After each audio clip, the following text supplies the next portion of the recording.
देखेंगे भारतीय इतिहास से क्वेश्चन जो कि बिहार पुलिस और बिहार एसएससी, बिहार दरोगा इस सब के लिए होगा। चलिए भारतीय इतिहास से 100 क्वेश्चन को देखते हैं और कल इसी तरह का पॉलिटी का भी लाएंगे, उसके बाद साइंस का भी, इसलिए कि अभी तत्काल परीक्षा है। चलिए देखते हैं। पैमानों की खोज ने यह सिद्ध कर दिया है कि सिंधु घाटी के लोग माप और तौल से परिचित थे। यह खोज कहाँ हुई? तो यह लोथल में हुई थी। सिंधु घाटी सभ्यता के लोगों का मुख्य व्यवसाय क्या था? तो ये व्यापार था।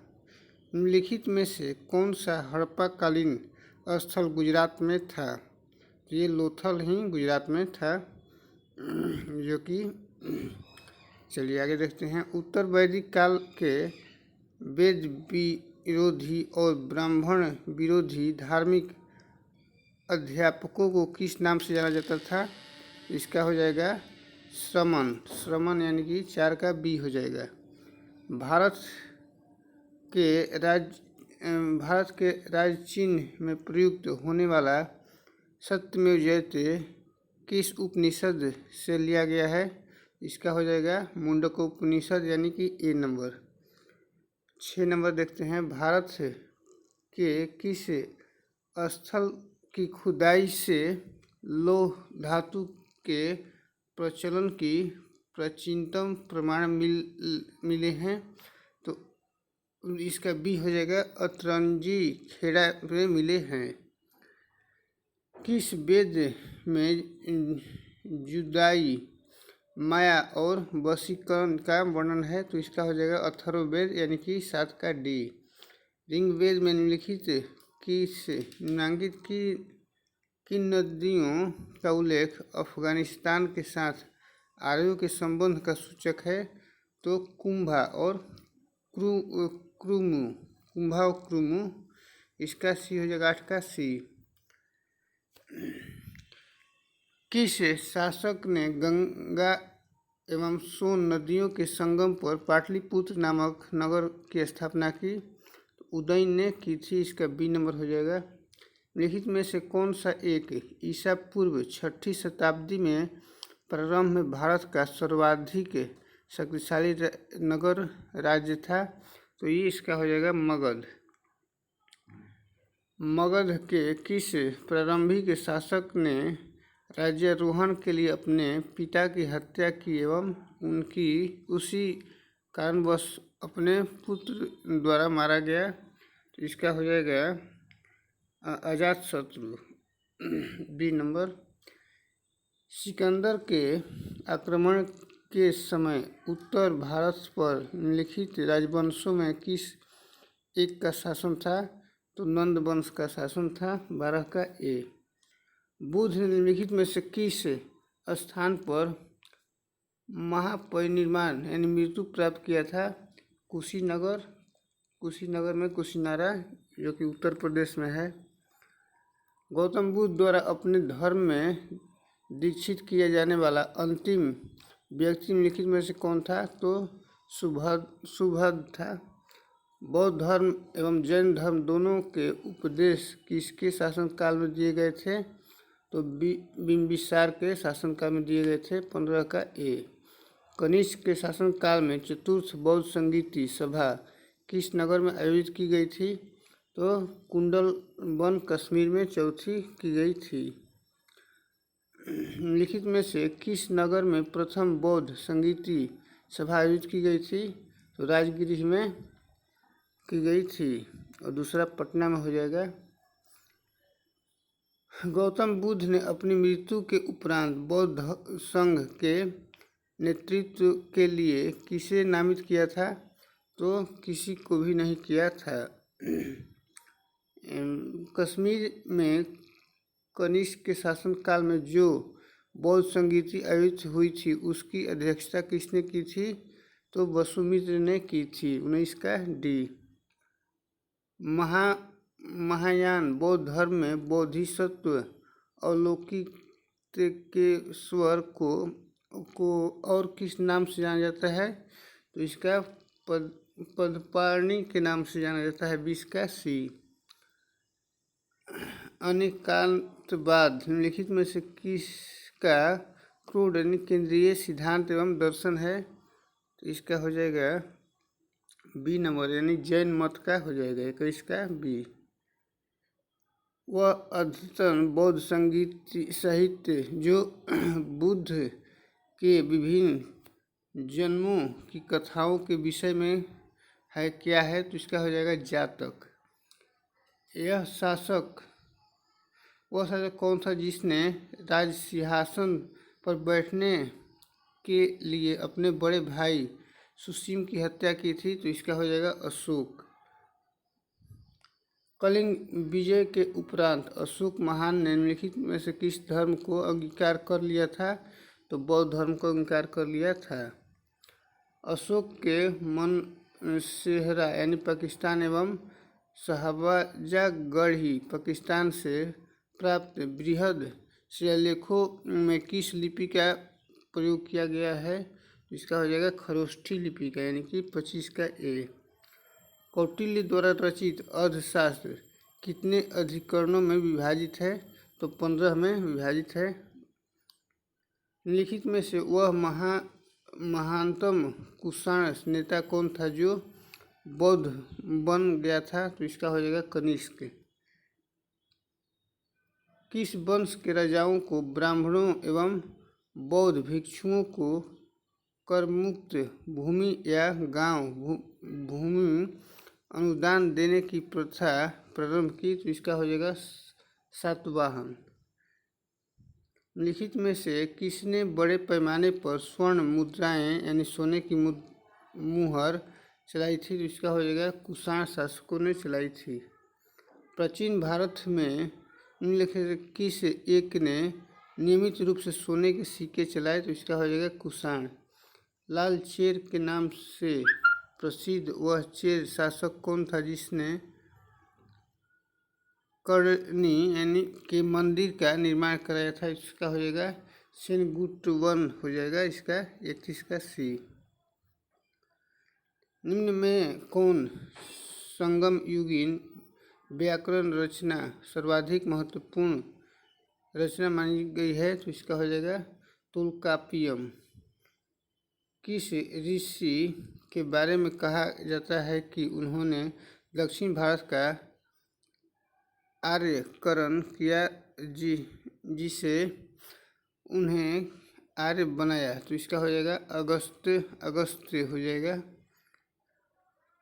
गुप्त शासक के दौरान निम्नलिखित में से ऐसा व्यक्ति कौन था जो एक महान खगोल विज्ञानी और गणितज्ञ था? तो इसका हो जाएगा आर्यभट्ट 34 का सी। गुप्त वंश का वह राजा कौन था जिसने हुणों को भारत पर आक्रमण करने से रोका? तो इसका हो जाएगा स्कंदगुप्त। मेहरौली दिल्ली स्थित लौह स्तंभ का निर्माण किस सदी में हुआ? इसका हो जाएगा चतुर्थ सदी में ईस्वी में हुआ था। दिल्ली के मेहरौली के कुब्बत उल इस्लाम मस्जिद के प्रांगण में स्थित प्रसिद्ध लौह स्तंभ किसकी स्मृति में है? तो इसका हो जाएगा चंद्र के स्मृति में है। समुद्रगुप्त की सैनिक उपलब्धियों का वर्णन किसके लिए उसके किस अभिलेख में उपलब्ध है? तो इसका हो जाएगा प्रयाग में उपलब्ध है। प्रयाग के लिए गुप्त काल में उत्तर भारतीय व्यापार लिखित किस एक पतन से संचालित होता था?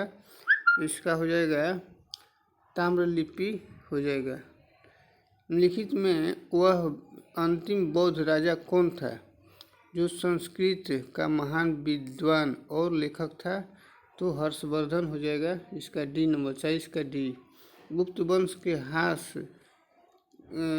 के पश्चात उत्तर भारत में बड़े भाग का पुनर्गठन किसने किया? तो इसका हो जाएगा हर्षवर्धन ने किया था। किस पुस्तक का 15 भारतीय और 40 विदेशी भाषाओं में अनुवाद किया जा चुका है? तो इसका हो जाएगा पंचतंत्र का जो कि विष्णु शर्मा ने लिखा था। निम्नलिखित में से किसको चालकोलिथिक एज कहा जाता है? तो ताम्र पाषाण युग को कहा जाता है। ईसा की प्रारंभिक सदियों में भारत तथा रोम के बीच घनिष्ठ व्यापारिक संबंधों की सूचना किस पुरास्थल की खुदाई से प्राप्त होती है? इसका हो जाएगा अरिकमेडु से प्राप्त होती है। प्राचीन भारत में निम्नलिखित में से कौन सी एक लिपि दाईं ओर से बाईं ओर लिखी जाती है? तो खरोष्ठी लिपि हो जाएगा इसका 45 का डी। उस शासक का नाम क्या है जिसने विजय स्तंभ का निर्माण किया था? तो इसका हो जाएगा राजा कुंभा। सोमनाथ के मंदिर पर 1025 ईस्वी महमूद गजनवी के आक्रमण के समय गुजरात का शासक कौन था? तो भीमदेव फर्स्ट था। रानी पद्मिनी का नाम अलाउद्दीन खिलजी की चित्तौड़ विजय से जोड़ा जाता है। उसके पति का नाम है तो राणा रतन सिंह नाम है। किस चालुक्य शासक ने थानेश्वर व कनौज के महान शासक हर्षवर्धन को नर्मदा के तट पर परास्त किया और उसे दक्षिण बढ़ने से रोका? तो इसका हो जाएगा पुलकेशिन द्वितीय। महाबलीपुरम जो एक मुख्य नगर है वह कला में किस शासकों की रुचि को दर्शाता है? तो पल्लवों की रुचि को दर्शाता है। 50 क्वेश्चन हो गया। अब अगला 50 क्वेश्चन देखते हैं। तब तक ये थोड़ा लाइक और शेयर जरूर कर दीजिए। ये बहुत ही महत्वपूर्ण है क्वेश्चन, बार बार पूछता है, चुन चुन कर लाए हैं। निम्नलिखित में से किस शासक के पास एक शक्तिशाली नौसेना थी? तो इसका हो जाएगा चोल। 8वीं सदी के प्रारंभ में निम्नलिखित में से किसने जोरोएस्ट्रियनों को शरण दी जो पारसी यानी ईरान से समुद्र द्वारा फरार होकर तटीय रास्ते से पश्चिमी भारत पहुँचे थे? इसका हो जाएगा राष्ट्रकूटों ने किए थे। चोलों द्वारा किसके साथ घनिष्ठ राजनीतिक तथा वैवाहिक संबंध स्थापित किया गया? इसका हो जाएगा बेंगी के चालुक्य। ए नंबर 53 का ए।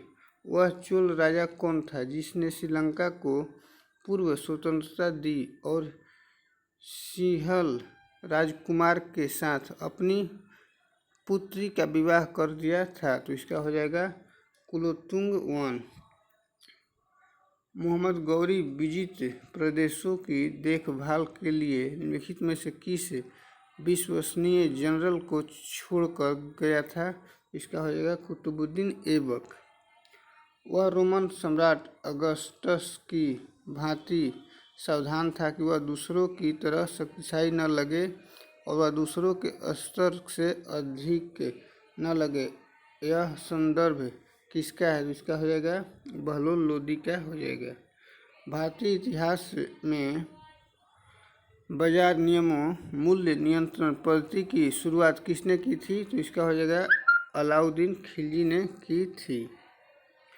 जब उसने राजत्व प्राप्त किया तो वह शरीयत के नियमों और आदेशों से पूर्णतया स्वतंत्र था। बर्नी ने यह कथन किस सुल्तान के लिए कहा? तो इसका हो जाएगा अलाउद्दीन खिलजी के लिए कहा था। अलाउद्दीन खिलजी के प्रसिद्ध सेनापतियों में किसकी मंगोलों के विरुद्ध लड़ते हुए मृत्यु हो गई? तो जफर खां की हो गई थी। अलाउद्दीन खिलजी के निम्न सेनाध्यक्षों में से कौन सा तुगलक वंश का प्रथम सुल्तान बना? तो इसका हो जाएगा गाजी मलिक। हम्पी, तिरुवन्नमले, चिदम्बरम, श्रीरंगम, तिरुपति आदि मंदिरों के सामने की ओर बने हुए रायगोपुरम का निर्माता कौन था? इसका हो जाएगा कृष्णदेव राय। शर्की सुल्तानों के शासनकाल में निम्न स्थानों में से किसे पूर्व का सिराज या सिराज ए हिंद कहा जाता था? तो जौनपुर को कहा जाता था। जब राजा वोडेयार ने मैसूर राज्य की स्थापना की तब विजयनगर साम्राज्य का शासक कौन था? तो इसका हो जाएगा वेंकट सेकंड। किस संत ने ईश्वर को अपने पास अनुभव करने के लिए नृत्य एवं गीतों कीर्तन को माध्यम बनाया? तो चैतन्य महाप्रभु हो जाएगा 64 का डी। निम्नलिखित में किस भक्ति संत ने अपने संदेश के प्रचार के लिए सबसे पहले हिंदी का प्रयोग किया? तो इसका हो जाएगा रामानंद ने किया था। निम्नलिखित में से किस सुल्तान से निजामुद्दीन औलिया ने भेंट करने से इनकार कर दिया था? इसका हो जाएगा जलालुद्दीन फिरोज खिलजी। आईने मकबरी एक महान ऐतिहासिक कृति निम्नलिखित में से किसके द्वारा लिखी गई थी? तो इसका हो जाएगा अबुल फजल। किस मुगल शासक ने भारत की वनस्पतियों और प्राणी जगत, ऋतुओं और फलों का विशद विवरण अपनी डायरी में दिया है? इसका हो जाएगा बाबर ने दिया है। किसने मुगल साम्राज्य की राजधानी को आगरा से दिल्ली स्थानांतरित की? इसका हो जाएगा शाहजहां। वर्ष 1526 ईस्वी में लड़ी गई पानीपत की पहली लड़ाई में बाबर से कौन पराजित हुआ था? तो इब्राहिम लोदी पराजित हुआ था। और दूसरा भी आप लोग कमेंट करके, दूसरा 1556 में हुआ था और तीसरा 1761 में हुआ था। तो उसमें किसके किसके साथ हुआ था ये आप लोग कमेंट कर कर बताएं। सम्राट अकबर द्वारा किसको जरी कलम की उपाधि से अलंकृत किया गया था? तो इसका हो जाएगा ए नंबर, यानी कि मोहम्मद हुसैन को किया गया था। शिवाजी ने मुगलों को किस संधि के द्वारा किलों को स्थानांतरित किया? तो इसका हो जाएगा पुरंदर। निम्नलिखित में से किस सुल्तान ने पहले हजरत ए आला की उपाधि अपनाई और बाद में सुल्तान की? तो इसका हो जाएगा शेरशाह सूरी।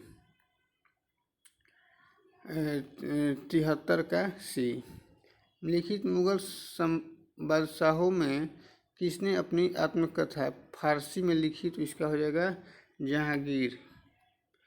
किस इतिहासकार ने अकबर द्वारा प्रतिपादित दीन इलाही को एक धर्म कहा? तो अबुल फजल ने कहा था। निम्नलिखित में से किसने हिंद तथा ईरानी वास्तुकला का सर्वप्रथम समन्वय देखने को मिलता है? तो इसका हो जाएगा शेरशाह के मकबरे में मिलता है। मुगल काल में निम्नलिखित बंदरगाहों में से किसको बाबुल मक्का यानी मक्का द्वार कहा जाता है? तो इसका हो जाएगा सूरत। मेवाड़ से युद्ध तथा चित्तौड़ की संधि किसके शासनकाल की महत्वपूर्ण उपलब्धि है? तो जहांगीर की उपलब्धि है। राजपूताना के निम्न राज्यों में से किस एक ने अकबर की संप्रभुता स्वीकार नहीं की थी? तो मेवाड़ ने नहीं की थी। वह प्रसिद्ध जैन आचार्य कौन थे जिनको अकबर ने बहुत सम्मानित किया था? तो ये हरिविजय सूरी हो जाएगा 80 का बी। शिवाजी ने मुगलों को किस संधि के द्वारा किलों को हस्तांतरित किया? तो इसका हो जाएगा पुरंदर की संधि। वह कौन सेना नायक था जिसे बीजापुर के सुल्तान ने 1659 में शिवाजी को जिंदा या मुर्दा पकड़ कर लाने के लिए भेजा था? तो अफजल खां, इसका हो जाएगा 82 का बी। एक इतिहासकार ने पानीपत की तीसरी लड़ाई को स्वयं देखा, वह कौन था? तो काशीराज पंडित थे। निम्नलिखित में किस यूरोपीय ने भारत में सबसे पहले अपना व्यापार फैलाया और प्रभावित किया? तो इसका हो जाएगा पुर्तगाली।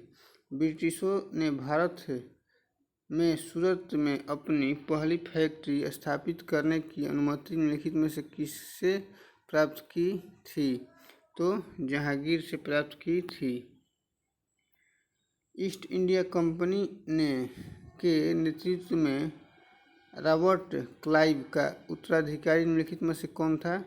तो हेस्टिंग्स था। भारत में फ्रांसीसियों ने अपना सबसे पहला कारखाना निम्न स्थानों में से कहाँ लगाया? तो सूरत में लगाया था। निम्नलिखित यूरोपियनों में से कौन सा एक स्वतंत्रता पूर्व भारत में व्यापारी के रूप में सबसे अंत में आए?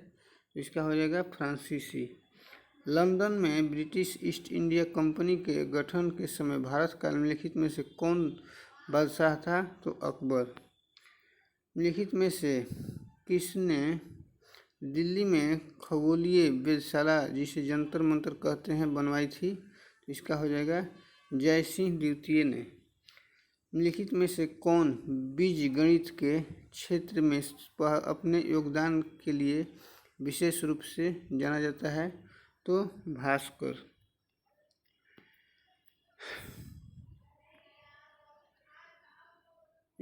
तीसरे आंग्ल मैसूर युद्ध को रोकने के लिए टीपू सुल्तान ने अंग्रेजों के साथ कौन सी संधि की? इसका हो जाएगा श्रीरंगपट्टनम की संधि। हड़प नीति के अंतर्गत कौन से भारतीय राज्य कब्जे में किए गए थे? तो झांसी, नागपुर और सतारा। प्रशासनिक अव्यवस्था कुशासन के आधार पर डलहौजी ने किस राज्य को ब्रिटिश साम्राज्य में मिलाया था? तो इसका हो जाएगा अवध को मिलाया था। निम्नलिखित में से ब्रिटिश सरकार का वह गवर्नर जनरल कौन था जिसने भारत में डाक टिकट शुरू किए थे? तो लॉर्ड डलहौजी। लॉर्ड डलहौजी का शासनकाल कब से कब तक था? ये आप लोग कमेंट में बताइएगा। इलाहाबाद की संधि 1765 के बाद रॉबर्ट क्लाइव ने मुर्शिदाबाद का उप दीवान किसे बनाया था? तो मोहम्मद रजा खां को बनाया था। किस सिख गुरु ने विद्रोही राजकुमार खुसरो की सहायता धन एवं आशीर्वाद से की थी? तो इसका हो जाएगा गुरु अर्जुन देव ने की थी। तथाकथित कुशासन के आधार पर किस गवर्नर जनरल ने मैसूर राज्य के प्रशासन को ले लिया था? तो इसका हो जाएगा लॉर्ड विलियम बेंटिक। निम्नलिखित में से कौन सा युद्ध था जिसने भारत में ब्रिटिश प्रभुत्व का प्रारंभ किया? तो इसका हो जाएगा प्लासी का युद्ध 1757 में हुआ था प्लासी का युद्ध। और बक्सर का युद्ध 64 में हुआ था। निम्नलिखित भारतीय शासकों में से कौन था जिसने विदेशों में आधुनिक पद्धति से दूतावास स्थापित किए थे? तो इसका हो जाएगा टीपू सुल्तान। ठीक है, आज के लिए इतना ही। तब तक के लिए, और कल पॉलिटिकल लाएंगे, उसके बाद में साइंस का भी सही से क्वेश्चन करके समाप्त कर देंगे। तो ठीक है, आप लोग चैनल को सब्सक्राइब कीजिए। धन्यवाद।